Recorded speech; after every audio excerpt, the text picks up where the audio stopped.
I still remember the shimmer of that chandelier, how its light scattered across the crystal glasses like tiny fragments of my patience. The restaurant was one of those places that whispered wealth even in its silence. Every chair too heavy, every waiter too poised. Daniel had chosen it for our anniversary, though I knew it wasn't really about celebrating us. It was about showing off. Everything he did was a performance for the people whose approval he craved. His friends were already there when we arrived. Sleek suits, diamond watches, the women wrapped in designer pride. I smiled politely, pretending not to notice the way one of them scanned my dress as though assessing its value. Daniel ordered the most expensive champagne without asking what I wanted. When it arrived, he raised his glass with that signature grin that had once charmed me, but now only made me feel small. "To the life we've built," he said, looking straight at his reflection in the glass wall instead of me. Everyone laughed, and I forced myself to join in, even though my throat tightened. Dinner moved in slow humiliation. They spoke about new investments, private clubs, and luxury getaways, things I couldn't contribute to. I tried, once, to talk about a charity project I'd helped organize years ago, but Daniel interrupted, chuckling. "Oh, she's sweet. Always doing little community things. Little." That word pierced me like a needle. The table erupted in polite laughter, and I felt my face heat up. I wanted to disappear into the linen napkin folded perfectly on my lap. One of his friends leaned toward me with a smile that was more pity than kindness. "It must be hard keeping up with him," she said softly. Daniel didn't correct her. He laughed again, saying, "She's trying her best. She didn't grow up around this sort of thing, you know." It was meant as a joke, but it wasn't funny. The words wrapped around my ribs until breathing hurt. I looked at him. This man I once believed loved me for my sincerity, my warmth, my quiet strength. But all I saw was someone polishing his ego with my dignity. The others didn't even seem to notice the way I froze. They just went on discussing stocks and art exhibits.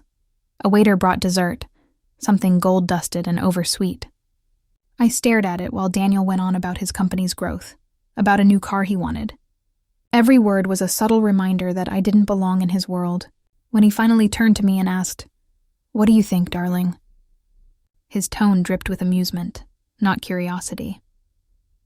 I smiled because that's what I was supposed to do.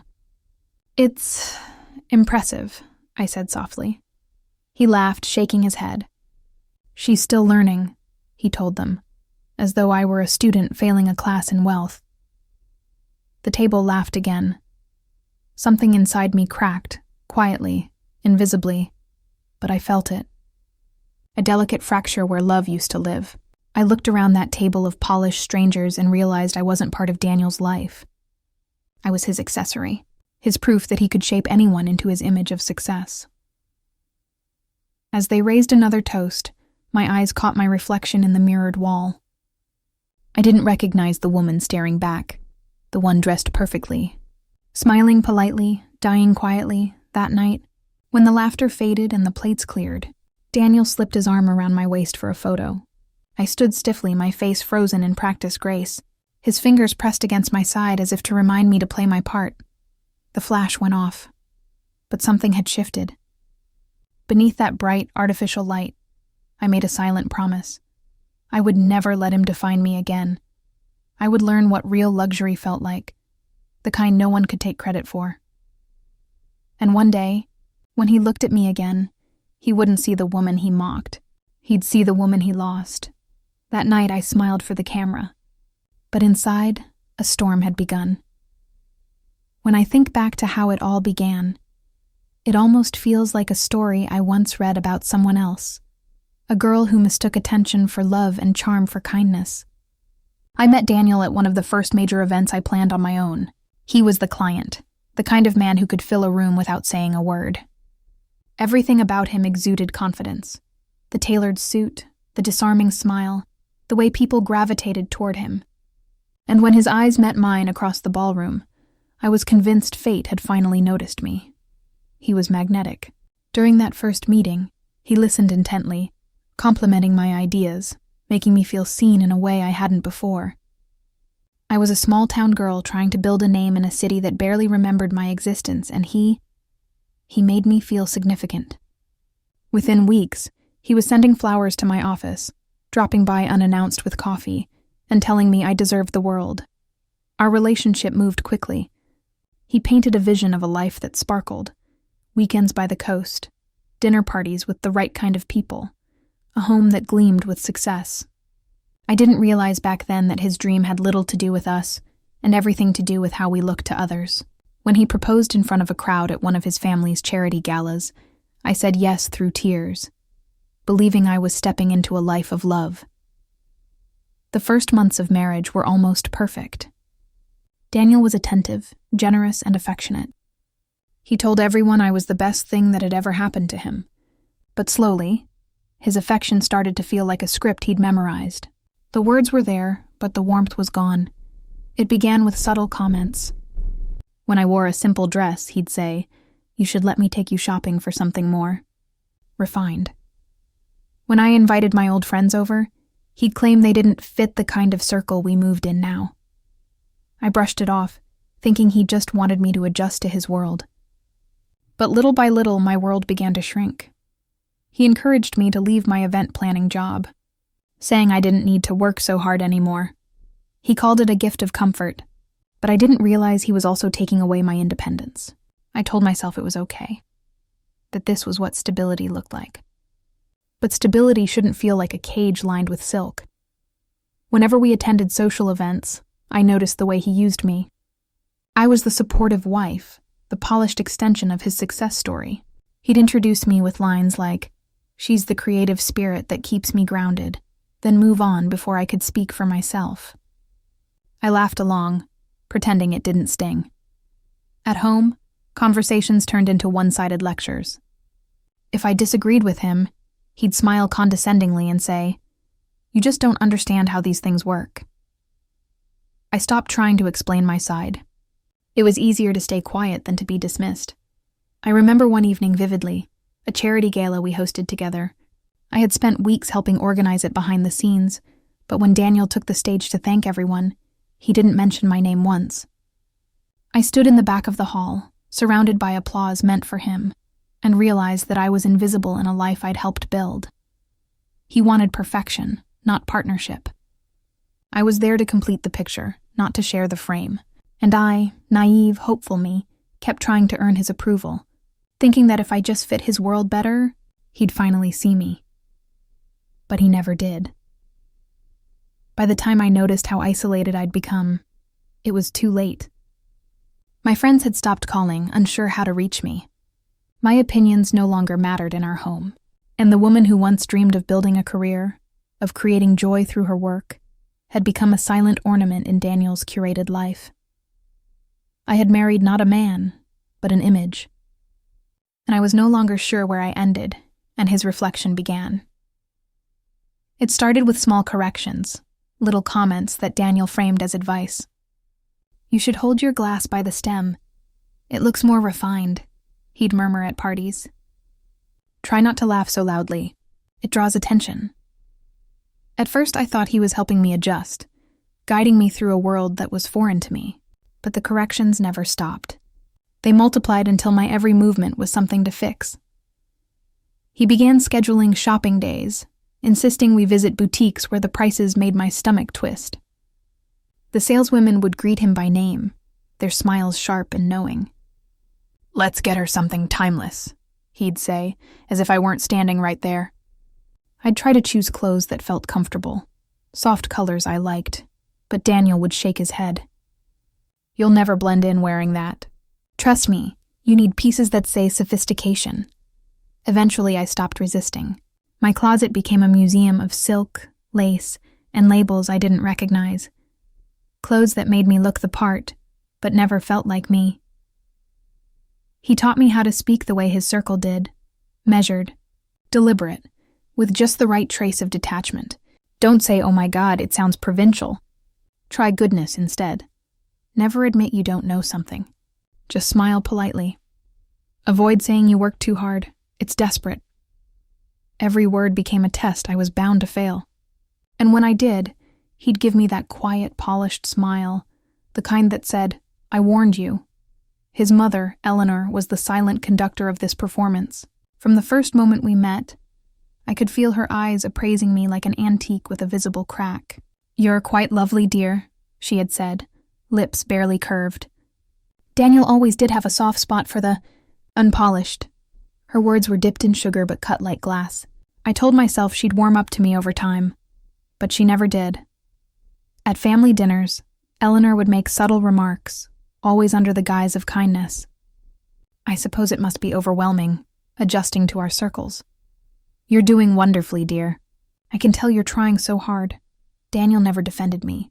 Sometimes I caught the ghost of a smirk on his face, as if he took satisfaction in watching me squirm. The final straw came one afternoon during a garden party at his parents' estate. The women were gathered around a table discussing charity committees and art auctions. I sat quietly, trying to follow along, when Eleanor leaned in, her voice soft enough for only me to hear. "You must realize how lucky you are, my dear. Not every woman gets chosen by a man like Daniel." Her words echoed inside me long after the laughter resumed. Lucky to be chosen. As if love were a prize and I was a recipient of his generosity, not his partner, I smiled politely, then excused myself, claiming I needed fresh air. My legs carried me to the far edge of the garden, past the trimmed hedges and manicured roses, until I found a quiet corner near the old fountain. That's when it happened. The moment I couldn't hold it in anymore. The tears came fast, sharp, and humiliating. I tried to muffle the sound with my hands, terrified someone might see. The air smelled like roses and champagne, but all I could taste was salt. I thought about how much I had changed, how I'd bent myself into shapes Daniel found acceptable. And for what? To be told I was lucky to be chosen? I realized then that I hadn't just lost my independence. I'd lost my voice, my identity, my sense of worth. I was living someone else's life, wearing someone else's clothes, speaking someone else's language. And the worst part was, I had let it happen. When I returned to the party, my face carefully washed and my smile rehearsed, Daniel barely looked up. "There you are," he said. "Try not to disappear like that. It seems unsophisticated." The words stung. But this time I didn't apologize. I simply nodded, something shifting quietly inside me. That night, as we drove home, he talked endlessly about how successful the event had been, how impressed everyone seemed, how well I'd done for once. I stared out the window at the darkened city, feeling both invisible and awake. Every building, every light, felt like a reminder of what I'd given up. I knew I couldn't keep shrinking just to fit his idea of perfection. But I wasn't ready to fight. Not yet. The fear still outweighed the anger, so I smiled when he reached for my hand, the way I always did, and whispered, "Of course." Only this time, as I felt the weight of his touch, I quietly promised myself something. One day I would stop being grateful for being chosen. One day I would choose myself. The night of the charity gala was supposed to be perfect, or so Daniel kept saying. It was being held at the Grand Meridian Hotel, an event dripping with prestige and attention. For weeks he'd obsessed over the guest list, the seating chart, the wine selections. "Everyone who matters will be there," he said, adjusting his cufflinks in the mirror. I nodded, standing behind him, fastening the clasp of the diamond necklace he'd picked out for me. It glittered beautifully, but I couldn't help thinking how it felt like a leash. When we arrived, the ballroom gleamed with chandeliers and chatter. Waiters floated by with trays of champagne, and laughter rang in the air like coins clinking. Daniel thrived in these settings. He was magnetic, charming, the kind of man people naturally turned toward. I stayed close at first, clutching my glass, smiling politely as he introduced me to his colleagues. But slowly, I realized I wasn't part of the conversations. I was background decor. At one point, an older gentleman complimented Daniel on his success. "And who's this lovely lady?" he asked warmly. Daniel's response sliced through the music and laughter. "Oh, this?" He gave a small laugh, gesturing toward me with a dismissive flick. "This is just my wife. She's not really into these things, just my wife." The group chuckled politely, but my heart went still. The words echoed in my chest, dull and heavy. I caught the look of faint amusement on a woman's face nearby, the way her eyes flicked over me, pity mixed with superiority. My throat burned. but I forced a small smile, as if the comment hadn't gutted me. For the rest of the evening, I floated through the crowd like a ghost. People spoke around me, not to me. I nodded, laughed on cue, but I couldn't hear anything over the ringing in my ears. When the gala ended, Daniel was glowing with satisfaction. "Flawless evening," he said as we got into the car. I think we made quite an impression. I stared out the window, the city lights smearing into streaks. "Quite an impression," I repeated softly. He noticed my tone immediately. "What's that supposed to mean?" I turned toward him. "You called me just your wife." He gave a short, humorless laugh. "Oh, that. Don't be dramatic. It was a joke. It didn't sound like one." He sighed, annoyed. "You take everything so personally. You know how these things work. You're not from this world, so sometimes you don't understand the nuances. It's nothing against you." Something inside me cracked. "So I'm a joke to make you look better?" His jaw tightened. "You're overreacting. I've tried to help you fit in, to elevate you, but no matter what I do, you never quite get there." He turned toward me, his voice colder now. "You'll never match my level, no matter how hard you try. And honestly, that's fine, as long as you don't embarrass me." Silence filled the car like smoke. I felt it seep into my lungs, heavy and poisonous. I wanted to scream, to tell him how cruel he sounded, but I knew it wouldn't matter. Daniel didn't argue, he declared. There was no room for my feelings in his world of control and appearances. When we got home, he disappeared into his study without another word. I stood alone in the grand hallway, the house so immaculate it almost mocked me. I walked upstairs, unpinned my hair, and caught sight of myself in the mirror. The woman staring back was flawless. Perfect makeup, perfect dress, perfect posture. And yet, she looked hollow, like someone who'd been carefully sculpted but forgotten to live. That night, I sat on the edge of the bed and let the quiet press against me. The tears wouldn't come. I was past that. Instead, I felt something sharper, clarity. I thought about the woman I used to be, the one who laughed loudly, worked hard, and believed love was built on respect. She wouldn't have recognized this version of me. I looked around the room filled with things Daniel had chosen, every item a symbol of control. And for the first time, I didn't feel small. I felt awake. I realized then that I had spent years auditioning for a role I never wanted, in a play I didn't believe in. And Daniel wasn't a husband anymore. He was a mirror reflecting everything I'd allowed myself to lose. So I made a silent decision. I didn't announce it. I didn't write it down. But in that moment, I decided to stop trying to fit into his world. I would no longer chase his approval, no longer measure my worth against his standards. That night, as he slept beside me, snoring softly, I whispered into the dark. "You're right, Daniel. I'll never match your level." My voice was steady, almost calm.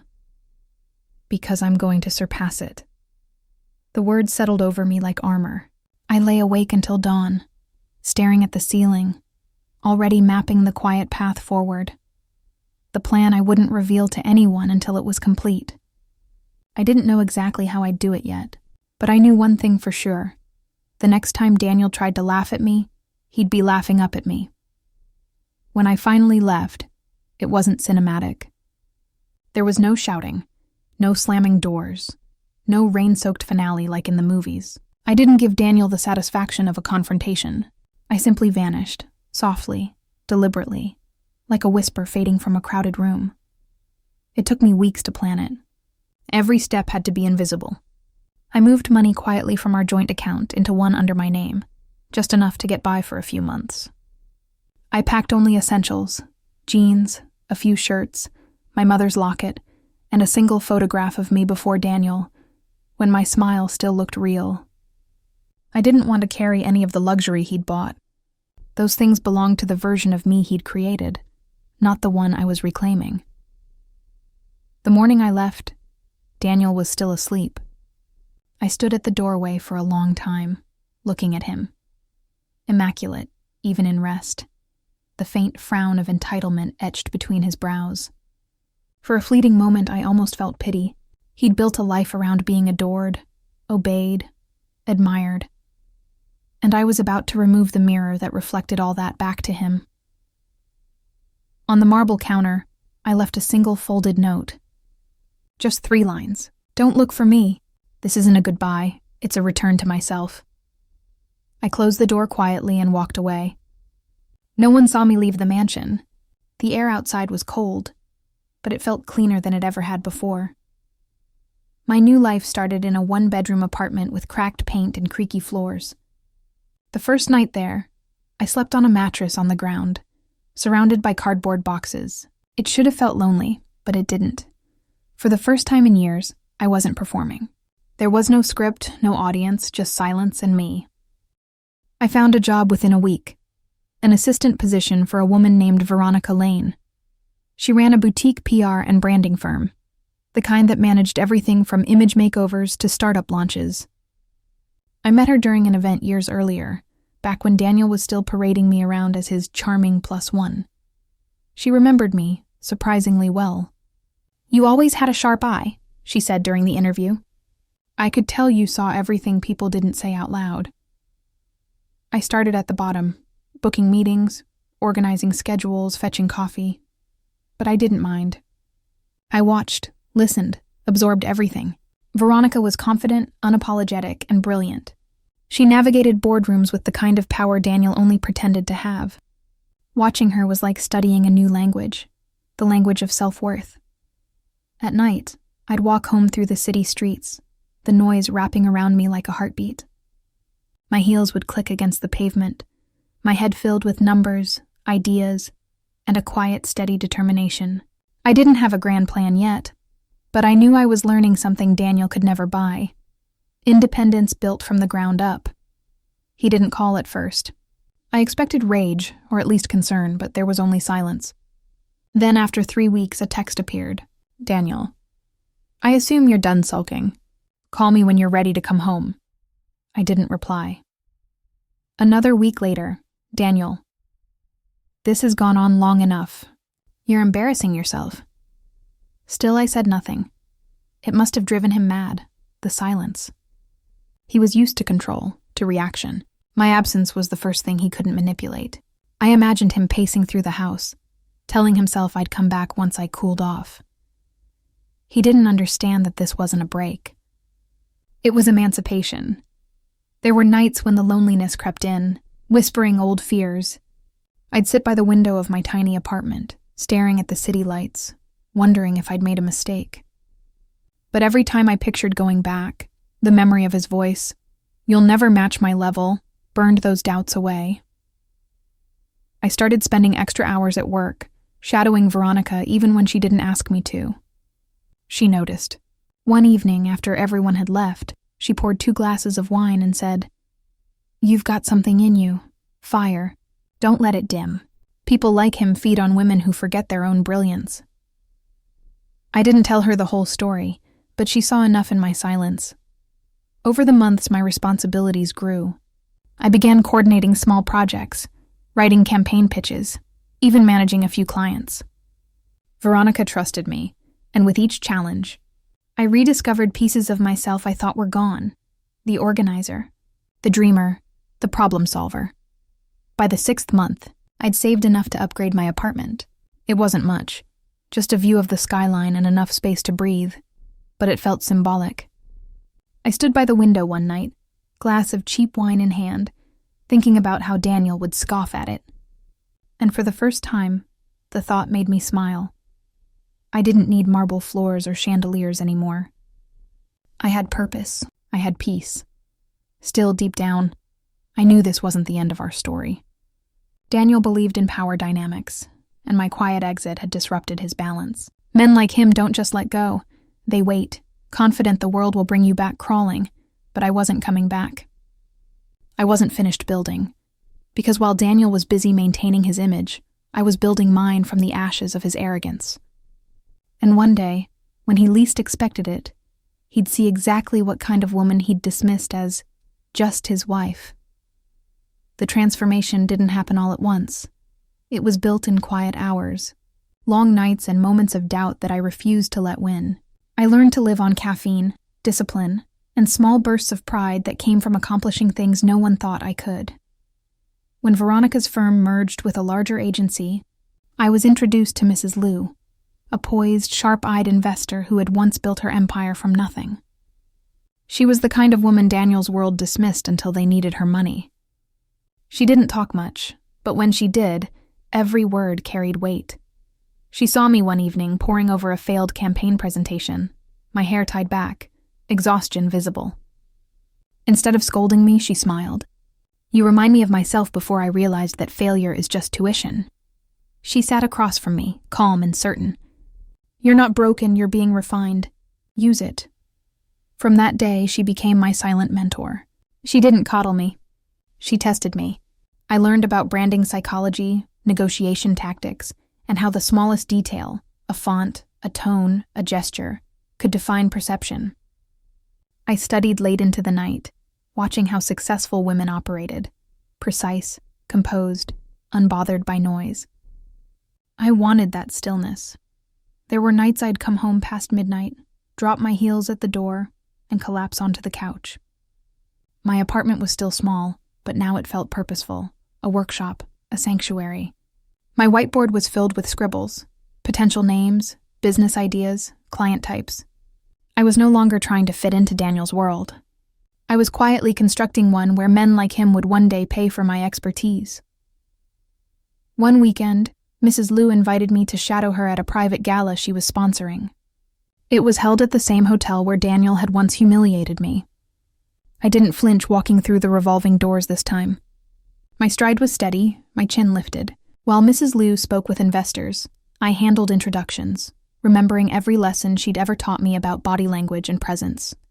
Afterward, she pulled me aside. "You have an instinct for environments," she said. "You notice what people feel before they say it. That's a rare gift. You should use it." Her words ignited something that had been quietly waiting. I knew then what I wanted to build, my own luxury event consultancy. Not for parties or weddings, but for moments that defined image, power, and legacy. The very spaces Daniel's people worshipped. For months, I poured everything into learning. Spreadsheets, marketing proposals, vendor contracts. It was grueling, humbling work. My savings dwindled, but my drive grew. Every small win, a client referral, a positive review, felt like fuel. And in every victory, I saw a reflection of who I was becoming. There were setbacks, too. A client canceled last minute, leaving me financially exposed. A supplier failed to deliver materials on time, jeopardizing a major event. But instead of breaking down, I problem-solved.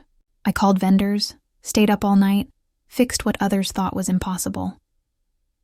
Mrs. Liu noticed. "You adapt under pressure," she said. "That's leadership." I'll never forget the night I landed my first solo contract, a luxury art foundation gala. It wasn't just about the money, it was about what it represented. I was stepping into Daniel's world again, but this time as the architect, not the ornament. When the client signed, my hands trembled. I looked down at the gold wedding ring I still wore, a ghost of a life I'd outgrown. I slipped it off slowly. The weight of it surprised me, how something so small could symbolize years of silence. I placed it in a velvet box and took out a simple silver band I'd bought from a street vendor weeks earlier. No diamonds, no shine, just solid, unpolished metal. When I slid it onto my finger, it felt different. It wasn't a reminder of who I belonged to. It was proof that I belonged to myself. That silver band became my freedom mark. Whenever doubt crept in, I'd twist it gently, reminding myself that I was rebuilding from the ashes, not running from them. The business grew faster than I expected. Word spread, quietly at first, then steadily. Clients appreciated how I could read a room, anticipate their needs before they spoke. I wasn't just planning events. I was curating experiences that spoke to power and grace. And beneath it all was the quiet satisfaction of knowing that every contract, every handshake was mine, not borrowed through someone else's name. One afternoon, as I left a client meeting, I passed a glossy magazine on a cafe counter. Daniel's face was on the cover, smiling that same self-satisfied smile, the headline boasting about a new acquisition. For the first time, I didn't feel anger or pain, just distance. I realized I had outgrown the world he still worshipped. That night, I stood on my apartment balcony, city lights sprawling like constellations below. I thought about the girl who once cried in her car after being told she'd never match his level, and I smiled. Not because I'd proven him wrong yet, but because I finally understood I didn't need to. He had built his power on perception. I was building mine on purpose, and someday soon, the two would collide. Success, I learned, doesn't announce itself. It arrives quietly, in moments so subtle you almost miss them. It had been 5 years since I'd left Daniel. 5 years since I'd last heard his voice, seen his name light up my phone, or felt the familiar sting of his disapproval. Now my mornings began with espresso and silence, not criticism. My name, Isla Rivera, had started to appear in magazines that once celebrated the wives of men like him. Rivera Lux, the brand redefining high society events. The headline still made me pause every time I saw it. Rivera Lux wasn't born from luxury. It was built from resilience. What had started as a one-woman operation in a small apartment now occupied an entire floor in a downtown building. My team of 30 worked like clockwork, planning galas, diplomatic dinners, and private celebrations for families whose names were whispered with reverence. The irony never escaped me. These were the same circles that once looked down on me for being unpolished. Now they looked up when I entered the room. At first, I struggled to believe I belonged. The same halls that used to echo with my insecurities now opened their doors willingly. When I walked into those rooms wearing clean lines and quiet confidence, people greeted me with warmth, never realizing I had once been the outsider trying desperately to fit in. They saw Isla Rivera, the visionary, not Daniel's ex-wife. That distinction meant everything. There were moments when the contrast between past and present hit me like a whisper from another lifetime. Once, during a high-profile event for an art consortium, I overheard 2 women discussing me. "She's brilliant," one said. "I heard she came from nothing. Can you imagine?" I smiled faintly, not out of offense, but pride. Because yes, I could imagine. I had lived it, but success didn't erase everything. Some nights, when the city outside my window glowed gold, I'd catch myself wondering if Daniel ever thought about me. Not the woman he married, but the one he tried to mold and then underestimated. I didn't miss him, but I still remembered him, the way one remembers a scar. Then, one afternoon, a quiet rumor reached me. I was having lunch with Mrs. Liu, who still guided me like a lighthouse. Between discussions of upcoming partnerships, she said casually, "I heard Daniel Ward's company has been struggling. Over-leveraged, too many acquisitions. It's all over the investor boards." The name landed like a soft echo in my chest. I hadn't heard it spoken in years. For a moment, the air seemed heavier. "He'll survive," I said, keeping my tone even. "He always does." She studied me with that sharp, knowing gaze of hers. "Maybe. But survival isn't the same as peace." That night, I found myself revisiting old memories. Not out of longing, but curiosity. The charity galas, the forced smiles, the way he used to correct me mid-sentence when I mispronounced a name. Back then I had thought power came from association. Now I knew it came from self-possession. Weeks passed, and the whispers grew louder. His company's expansion had overreached. Investors were pulling out. I heard fragments of conversations in boardrooms and client calls, his reputation fading. I didn't seek details, but they found me anyway. Still, I didn't gloat. I couldn't. Because I knew that kind of downfall wasn't about numbers. It was about ego. And I had lived through the same collapse once, only mine had been emotional, not financial. My assistant Lila brought in a glossy magazine one morning.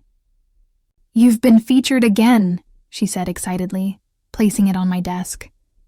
On the opposite page was a small article about Daniel's company facing financial headwinds. The universe had a wicked sense of symmetry. I ran my fingers over the paper, the smooth surface cold beneath my touch. There was a time when seeing his name beside mine would have sent me spiraling, either in fear or defiance. Now it just made me feel still. That evening, I attended a gala at the Grand Regency, the same venue where Daniel had once humiliated me years ago. The chandeliers sparkled like constellations, and the guests moved with practiced grace. But now, when I walked in, the room shifted. People turned, smiled, approached. A senator thanked me for my work. A magazine editor asked for an interview. I realized then that I had become part of the very world that had once rejected me, not by becoming like them, but by becoming undeniable. When I stood by the balcony, looking down at the glittering crowd, I thought about how far I'd come. The laughter that once mocked me had faded into applause. The tables that once excluded me now waited for my designs. I wasn't seeking their approval anymore. I was setting their standard. And yet, in the midst of all that triumph, there was a quiet ache I couldn't ignore. Success had filled the spaces where pain once lived, but it hadn't completely healed the wound of never being seen for who I truly was. Daniel's words, "You'll never match my level," still echoed sometimes, not as an insult, but as a reminder of what I'd built to prove otherwise.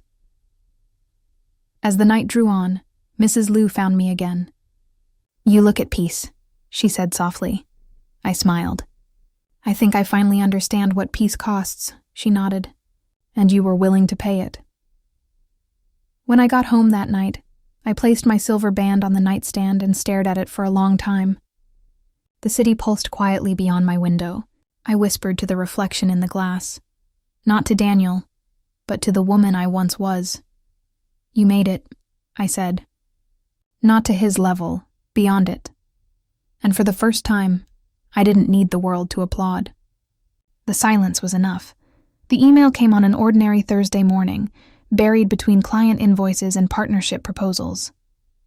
The subject line read, "Exclusive Charity Gala Proposal, Discretion Requested." It was nothing unusual. Rivera Lux often handled high-profile events that required confidentiality. Still, something about the phrasing, "discretion requested," piqued my curiosity. The message was brief, polite and unsigned except for the initials DW Holdings. They wanted me to design a high-end charity gala for a corporate conglomerate seeking to rebuild its public image. The tone was formal, almost desperate, the kind that came from someone trying to make a comeback. They offered double my usual rate and emphasized the need for absolute professionalism. I didn't think twice before accepting. Money wasn't the motivation, it was the challenge.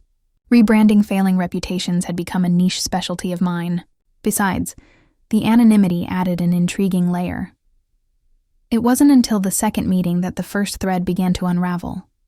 Their representative, a young man named Trevor, arrived at my office wearing a designer suit that looked slightly too big for him. He carried himself with the nervous energy of someone walking a fine line between loyalty and fear. As we discussed the project's details, the venue, guest list, and media coverage, he mentioned casually, "The CEO is very particular about presentation. He's had some bad press lately." I smiled, jotting down notes. "Don't worry. That's what we fix," he nodded, visibly relieved. "You'll get the contract today. The event's theme is legacy and renewal. The CEO wants to remind people who he really is. Legacy and renewal." The irony would hit later, but at that moment, it just sounded poetic. That night, I reviewed the brief again. The company name at the top, Ward International Holdings. My heart froze mid-beat. Ward. The name alone sent 1,000 memories rushing in. Candlelit dinners that ended in tears. The smell of expensive cologne that had once filled my closet. The cold look in his eyes the night he told me I'd never match his level. I sat back, breath shallow, the glow of the screen burning against my skin. For a long time, I just stared at that name, unsure whether to laugh or curse the universe. Out of every client in the city, it had to be him. My first instinct was to decline. I even began typing the email, something polite, professional, detached. But as my fingers hovered over the keyboard, a strange calm replaced the shock. Declining meant avoidance. Acceptance meant control. I deleted the draft. If Daniel Ward wanted Rivera Lux, he would get Rivera Lux, without realizing that Rivera Lux was me. In the following days, I buried myself in work, coordinating details with Trevor and the corporate team. Every email, every meeting, every logistical update came with the thrill of concealed truth. No one seemed to connect Isla Rivera with the woman Daniel had once belittled. It wasn't even a secret. I just no longer existed in his world. As we finalized the theme, I found poetic satisfaction in subtle symbolism. The decor palette I proposed, white, gold, and soft silver, represented rebirth, transformation, and clarity. Everything Daniel had mocked me for lacking. I often wondered how he'd react when he saw my name. Would he recognize it immediately? Would he feel anger, shame, regret? Or would he pretend, as he always had, that feelings were beneath him? One afternoon, Trevor stopped by again with the final draft of the event contract. "The CEO will sign this today," he said. "Once it's official, you'll have full creative control." I took the folder, pretending indifference, though my pulse quickened beneath my calm exterior.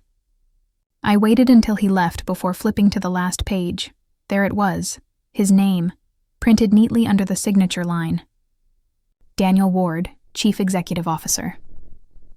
My eyes moved to the section above it, where the vendor details were listed. The ink shimmered slightly under the office light. Event Coordinator, Rivera Lux. Founder, Isla Rivera. For a long time, I just sat there, fingers resting on the page, feeling the weight of every unsaid word between our past and present. Tomorrow, when he signed this paper, Daniel would unknowingly authorize a collaboration with the woman he once said would never belong in his world. The universe, it seemed, had a flair for poetic justice. As I closed the folder, I caught my reflection in the window. Calm, poised, unreadable. I whispered softly, "You wanted legacy, Daniel. Let's see what renewal feels like." And just like that, with one silent signature waiting to be written, our worlds began to circle each other again. The gala night shimmered like a dream woven in gold. The ballroom at the Grand Aurelia Hotel sparkled under 1,000 chandeliers, their light glinting off crystal centerpieces and cascading ivory drapes. Every detail, the lighting, the table placements, the subtle scent of white lilies, bore my signature. It wasn't vanity, it was reclamation. Every inch of that room told a story of rebirth, of a woman once humiliated in public who now orchestrated the very stage on which power moved. I arrived early, dressed in a gown of deep silver that flowed like liquid steel. My hair was swept back in a sleek twist, my jewelry understated but deliberate. There was no trace of the timid wife Daniel had once paraded and corrected. Tonight I wasn't attending. I was conducting. Guests began to pour in, politicians, CEOs, socialites, the same kinds of people who used to glance through me as if I were invisible.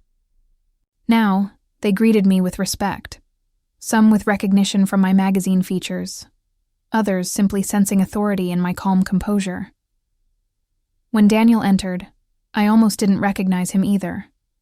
His posture still carried pride, but there was a stiffness in his gait, a forced smile stretched too tightly. The whispers started immediately. Ward's empire is struggling. Lost investors. Image crisis. I caught them like faint echoes in the background. Karma had already begun its quiet work. For the first hour, I stayed near the control booth, overseeing transitions, staff coordination, and guest satisfaction. My team moved flawlessly, a reflection of the discipline I'd built from scratch. Daniel passed by once or twice, exchanging pleasantries with donors. His eyes brushed past me briefly, polite but unaware. He didn't look twice. The irony nearly made me laugh.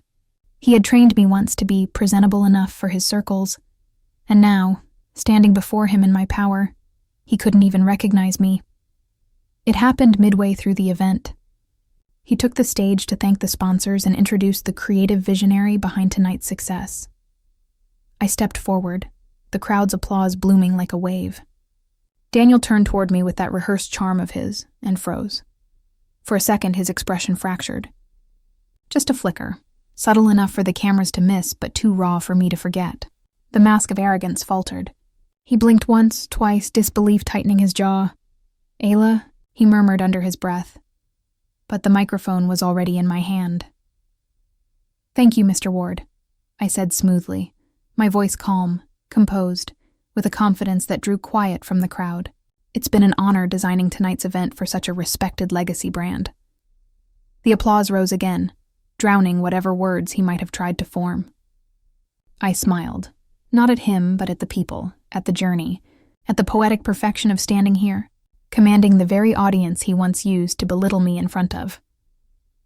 For the rest of the evening, Daniel hovered like a ghost. He tried to regain composure, laughing too loudly at some tables, sipping more champagne than usual. Every so often I felt his eyes on me, sharp, confused, searching for the woman he thought he'd broken. At one point, one of the socialites, Mrs. Alden, a woman who'd once looked me up and down at a dinner and asked Daniel if I was the assistant, approached me with a glass of wine. "You've truly outdone yourself," she said, smiling. "This is the most sophisticated event I've attended in years. How long have you been doing this?" I met her gaze with gentle warmth, long enough to learn what real class looks like. She laughed, oblivious to the undertone, and drifted away. The night crescendoed beautifully. The orchestra swelled, lights dimmed, and a short video played on the screen, a highlight reel of the company's journey. I had edited it myself. The tagline that closed the presentation read, "True legacy isn't inherited, it's built." When the lights came back on, I saw Daniel's reflection in the mirrored pillar beside the stage. His face was unreadable, pride fighting shame, recognition battling regret. For a man obsessed with control, this moment, losing narrative, losing dominance, was his silent undoing. After the applause faded and guests began to leave, he finally approached me. The crowd thinned, the music softened. "You did all this," he said quietly, his tone stripped of arrogance, just weary surprise. "Yes," I replied simply, adjusting the strap of my clutch. "My company handled everything." He hesitated, searching for something familiar in my expression. "You've changed." I met his gaze, steady and calm. "No, I just stopped shrinking." There was nothing cruel in my voice, no raised edge. Just truth, and somehow that hit him harder than any venom could have. He exhaled, defeated. "You look happy." "I am," I said softly. "I finally belong to myself." For a moment, neither of us spoke. The air between us was heavy with things unsaid, apologies too late, memories too old, love too broken. Then I smiled faintly, the kind of smile that carried closure. I turned toward the exit, heels clicking softly against marble, the chandeliers casting silver light ahead of me. Behind me, I heard him call my name once, barely audible, fragile. I didn't look back. As I stepped out into the cool night air, the city lights shimmered like a crown across the skyline. The event was a success, the guests satisfied, the company's image restored, but the real triumph was unseen. The same world that had once rejected me now applauded my grace. And Daniel, the man who had taught me about status, had finally learned the lesson he'd never expected. That true power is silent, and the loudest revenge is peace. The morning after the gala, I arrived at my office early, exhausted but fulfilled. My phone was flooded with messages, clients, journalists, and socialites praising the event. Rivera Lux had just become the name everyone was talking about. The irony didn't escape me.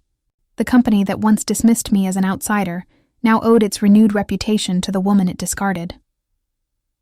Around noon, my assistant stepped in hesitantly. "There's someone here to see you," she said. "He doesn't have an appointment, but he says it's important." I didn't need a name. My pulse gave it away before she could. When Daniel walked in, I almost didn't recognize him again.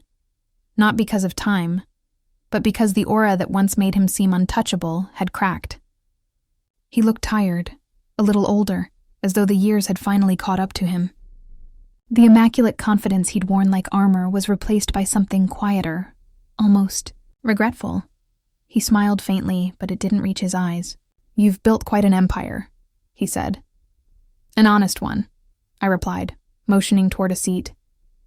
He didn't take it. For a moment, we just stood there, the hum of the city filtering through the glass walls. He looked around, taking in the space, modern, refined, full of warmth yet discipline. "I didn't think I'd ever see you like this," he said softly. "Neither did I admitted. "Back then, I couldn't imagine myself without you. Now, I can't imagine myself as who I was with you." He winced slightly, as if the truth stung. I was wrong about so many things, he began, searching my face for permission to go on. About what mattered. About you. You deserved more than I gave. There was a sincerity there that I hadn't seen before, and for a brief second, I glimpsed the man I once fell in love with, the one who made promises under soft lights and believed them. But love without respect corrodes everything it touches, and that version of him had died long before our marriage did. I'm not here to reopen old wounds, he continued. I was just hoping we could maybe start over, as friends if nothing else. You've grown so much. I admire that. His words were carefully chosen, practiced even, but his eyes betrayed the truth. This wasn't about friendship. It was about control, the need to reclaim some fragment of the narrative he'd lost. I smiled gently, shaking my head. Daniel, we both know your world never made room for equals. Starting over would mean I'd have to shrink again, and I've worked too hard to fit into the space I built. He sighed, rubbing the back of his neck. I just don't understand how everything flipped. You were different. I was quieter, I said, eager to please. You mistook that for weakness, but silence doesn't mean absence of strength, it means patience. His gaze lowered. You've changed the way people talk about you. No, I corrected softly. I changed the way I saw myself. The rest followed. He nodded slowly, absorbing that. His eyes glistened, though pride wouldn't let him let go completely. You know, he said, voice barely above a whisper. That night at the gala. Seeing you up there, confident, respected, I realized something. You reached a level I can't buy. I held his gaze and said the words that had lived inside me for years, waiting for this moment. You once told me I'd never match your status. But I stopped chasing yours when I built my own. Silence filled the room, thick and heavy. That sentence, so calm, so final, landed between us like a verdict. His shoulders slumped. There was no anger, no defense left in him. Just the quiet crumble of a man realizing the empire he'd built on image had no foundation left to stand on. When he finally looked up, there was a faint, hollow smile. You really don't need me anymore. I never needed you, I said gently. I just thought I did. He nodded once, eyes glistening, and turned toward the door. For the first time, Daniel Ward walked away without commanding attention. That evening, I attended another event, this time as the guest of honor. The same ballroom where he once introduced me as just his wife now echoed with applause when they called my name. I accepted the award for excellence in event design, feeling the room's warmth wrap around me like long-delayed validation. As I stepped off the stage, flashes from cameras lit up my path. Among the crowd, I spotted him standing near the exit, half in shadow, watching.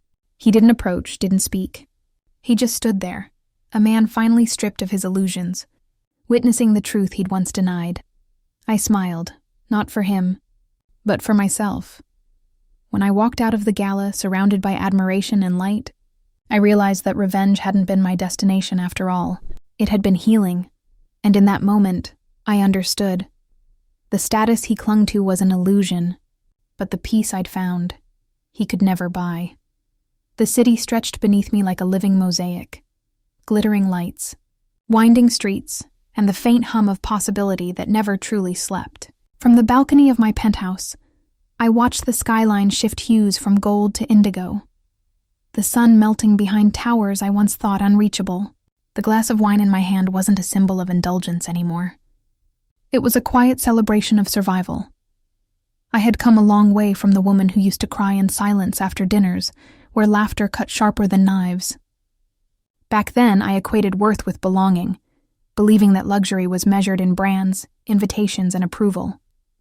Tonight, surrounded by quiet, I finally understood that luxury was peace. Luxury was waking up without fear of judgment. Luxury was looking in the mirror and seeing someone I respected. Inside, my apartment was spacious but warm. No gold accents, no extravagant chandeliers. Just earth tones, bookshelves lined with stories that mirrored pieces of my own, and a single framed photo of my team at Rivera Lux, smiling after another successful event. They were more than colleagues. They were the family I built through integrity, respect, and shared ambition. I took another sip, then turned to the desk near the window where letters from the scholarship recipients lay neatly stacked. The Rivera Foundation for Women in Transition. It had started as a small idea, just a portion of my profits donated to help women from humble backgrounds gain education, confidence, and mentorship in creative industries. Now, it was a full-fledged foundation, supporting over 100 women each year. Each letter carried its own story. A young single mother starting her first business, a girl from a rural town studying architecture, a woman rebuilding her life after leaving a controlling marriage. Their gratitude touched me, but what moved me most was their courage. I saw fragments of myself in each one, the fear, the doubt, the fire waiting to be sparked.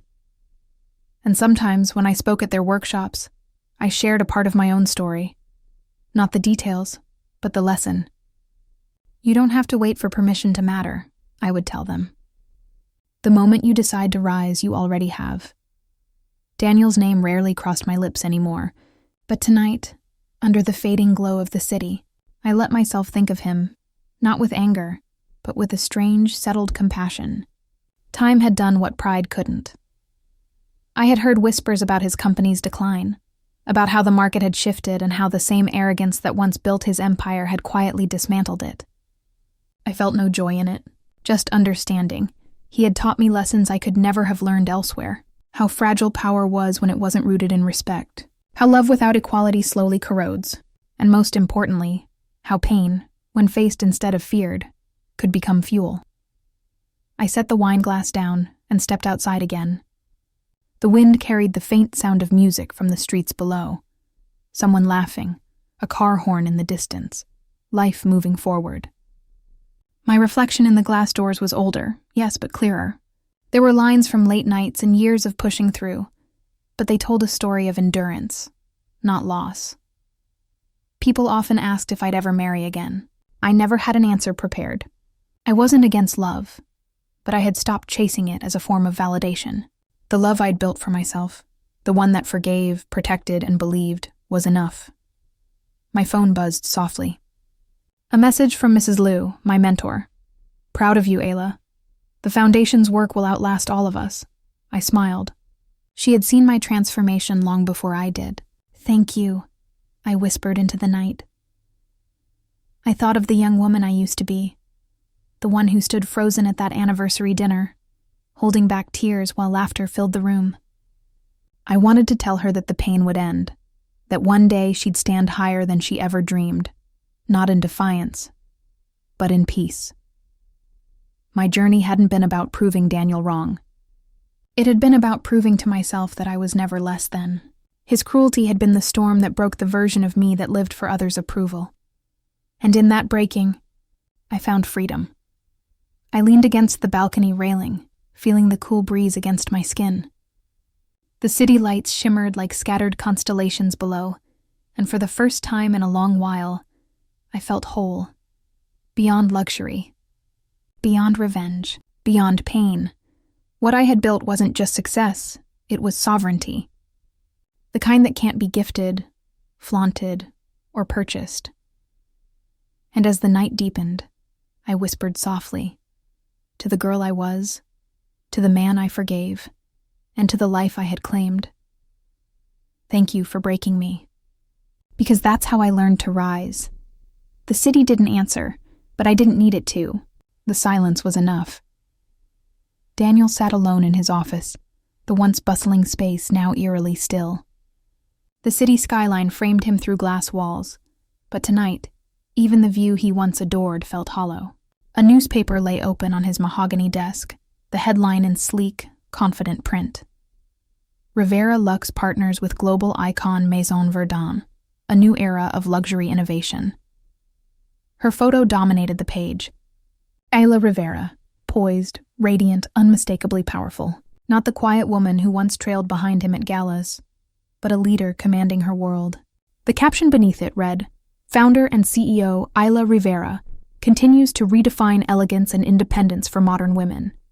He read the words twice, a slow exhale escaping him. Founder, CEO, words he'd never imagined beside her name. Once he thought he'd built her world, Now he realized he had only ever tried to contain it. His phone sat inches away. For days, he had hovered over her number, typing and deleting messages that never felt right. Tonight, he finally pressed call. The line rang. Once, twice, then to voicemail. Her voice, calm and composed, filled the silence. "You've reached Rivera Lux. Please leave your message after the tone." He hesitated, then ended the call without speaking. What could he possibly say? "I was wrong? I miss you. I wish I'd believed in you." The words all sounded smaller than the emptiness that had settled inside him. He leaned back in his chair, staring at the photo again. She was smiling, an easy, genuine smile that no longer carried the strain of pretending. The kind of smile he hadn't seen since the early days, before image had devoured love. Daniel realized that for all his obsession with status, he had never understood what it truly meant. Status wasn't the car, the watch, or the whispered envy of others. It was self-respect, peace, the ability to stand alone without fear of being unseen. She had found that. He hadn't. A knock on his door pulled him from his thoughts. His assistant peeked in. "Sir, the board meeting's been moved up. They want to discuss the Maison Verdun loss." He nodded absently, waving her off. "I'll be there in a moment." When she left, he glanced once more at the article, then folded it carefully, almost reverently, and slid it into his drawer. It wasn't resentment that filled him now. It was something quieter, heavier. Regret. Far across the city, in a quiet penthouse bathed in soft morning light, Ayla sat at her desk reviewing partnership contracts. Her phone buzzed briefly with an unknown number, then stopped. She didn't look up. Her attention remained on her work, her focus steady and calm. Outside, the city thrummed with life, but inside her, there was peace, a kind not born from triumph, but from understanding. Her voice echoed softly in her mind, a truth she had finally lived into. He measured status and luxury. "I found mine in peace," and with that she smiled, closed her laptop, and stepped out onto her balcony, where the horizon waited, wide, open, and entirely her own.